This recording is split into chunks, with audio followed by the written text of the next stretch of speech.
The third way UX researchers think differently is that they treat users' opinions with a grain of salt. And this is because it's easy to get misled by what users say, especially when the user is particularly articulate or dogmatic. But what's easy to articulate is not necessarily what's important.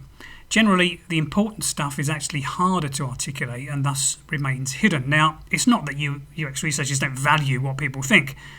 It's just that it's very risky to make design decisions based on people's opinions. I think this quotation from Rob Fitzpatrick captures it perfectly.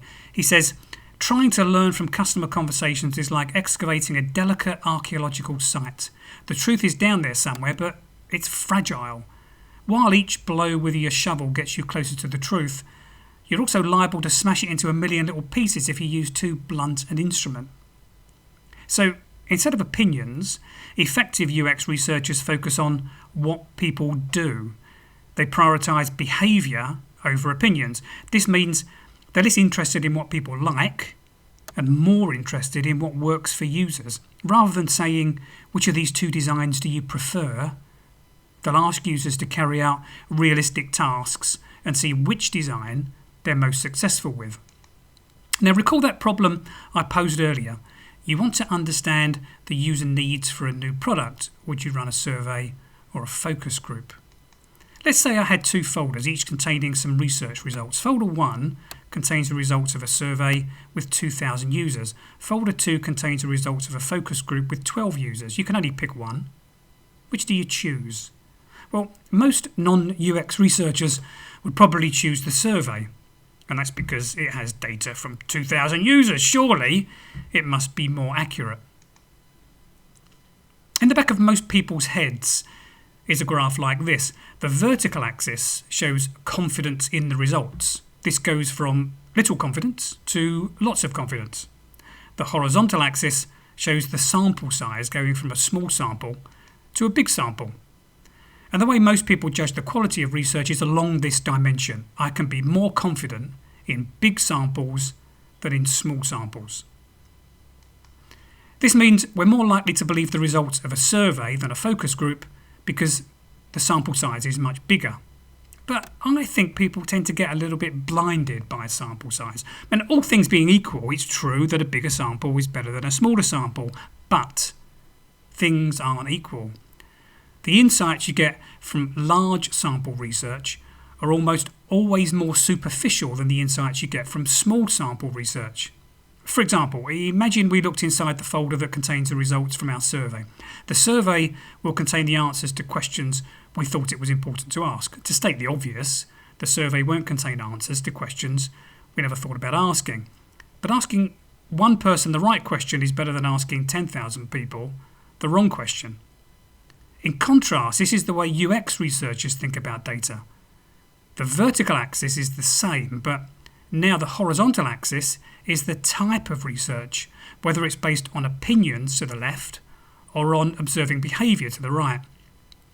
Behaviour-based research is always better for designing interactive systems. There's a very good reason for this. The best predictor of future behaviour is past behaviour. Opinion polling and exit polling provide a nice demonstration of this principle. Now, an opinion poll asks people to predict what they would do in the future. An exit poll asks people what they did in the past about their behaviour. Opinion research is the field of market researchers, and the tools of choice are usually surveys and focus groups. These are devised to ask questions like, how likely are you to recommend our company? Would you use this feature in the next release of the system? And how much would you pay for the product? Unsurprisingly, the results are variable and often have little predictive value, despite the fact that sample sizes are often huge. For example, opinion pollsters failed to predict the Leave vote in the EU referendum in 2017, as well as the results of the last two general elections in the UK and the most recent election in the US. In contrast, the results of exit polls, where voters were asked to recast their vote on leaving the polling station, were spot on. Behavioural research is the field of UX researchers. With this kind of research, we interview users about how they behaved in the past, and we spend time observing how users are behaving now. How are people solving this problem at the moment? What's the workflow across multiple channels? What systems, tools or processes do people use? How do people collaborate? Because we're observing real behaviour, behavioural research has strong predictive value, even though the sample sizes are often small. And that's because the best predictor of future behaviour is past behaviour. In fact, the questions you don't know exist often turn out to be the most important ones to answer, and never more so than when you want to understand user needs. If you want to deliver a product that really meets user needs, you need to understand what people are trying to do and how they're trying to do it at the moment. By definition, we don't know what questions to ask, so you can't use a survey to understand this area. So what kind of research should we do? Let's look at some evidence in UX research. Evidence is what we use to support our claims and our reasoning.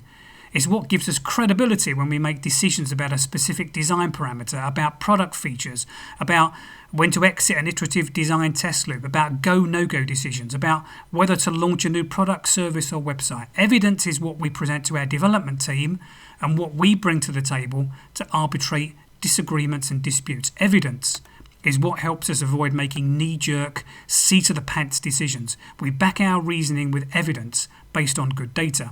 Strong evidence results from data that are valid and reliable.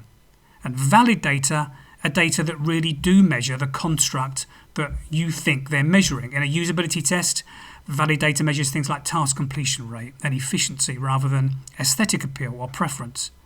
Reliable data are data that can be replicated if you or someone else conducted the research again using the same method but with different test participants. No matter what the method, research data must be valid and reliable, or the data should be discarded. Now, in UX research, strong data comes from task-based studies, from studies that focus on observable user behaviours where the data are objective and unbiased, effectively catching the user red-handed in the act of behaving. Strong data come with a confidence interval. They assure us that further research is unlikely to change our degree of confidence in our findings. And this slide shows you some examples of strong evidence in UX research. In contrast, this slide shows you some examples of moderately strong evidence in UX research. Things like heuristic evaluations and cognitive walkthroughs, feedback from usability experts who've carried out real tasks, and so on. And finally, this slide shows what I mean by weak evidence in UX research. Any kind of faux usability test. So a usability test that asks people which design they prefer.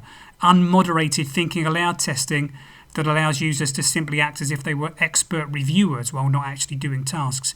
Intuition, appeal to authorities, personal experience, the opinions of friends, family, work colleagues, your boss, company managers, executives, focus groups, and indeed surveys.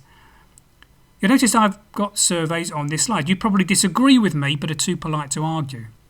Now, it's not that I think surveys are always an inappropriate method. They can be appropriate at certain phases of design, but just not in the very earliest stages of design. And I want to give you an example of why they're not useful in that kind of context. Let me tell you a story about a survey I recently received. And to do this, I need to share some personal information with you. Last year, I underwent a cystoscopy procedure. Now, cystoscopy is an embarrassing and painful procedure where a doctor uses a fibre optic camera to look around your bladder. From the diagram, you get some idea of how the doctor gets access to your bladder. If you're male, then it's through a sensitive part of your anatomy. You're given a local anaesthetic, but other than that, you're fully awake during the whole embarrassing and painful procedure. I'm pleased to say that my results were fine and I had nothing to worry about. But now I've given you some details of the embarrassing and painful procedure, I feel I can share with you a survey I was given afterwards. Before leaving the hospital, a nurse asked me to complete a survey.